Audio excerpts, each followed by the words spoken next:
How to pronounce incognito. Incognito. It can be an adjective or an adverb. With 4 syllables, stress the 3rd syllable. It's pronounced incognito. Let's look at an example where it's used as an adjective. In the picture, we see the homepage of the Forbes Travel Guide website. The sentence reads, "The famous Forbes Travel Guide is based on the findings of their team of incognito inspectors who check into thousands of hotels and restaurants around the world."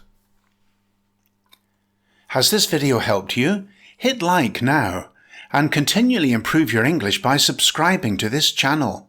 Hit the subscribe button, click the bell icon and choose all to be notified when there are new videos. And build a powerful English vocabulary with my free course on Udemy. Just go to goodenglish.online.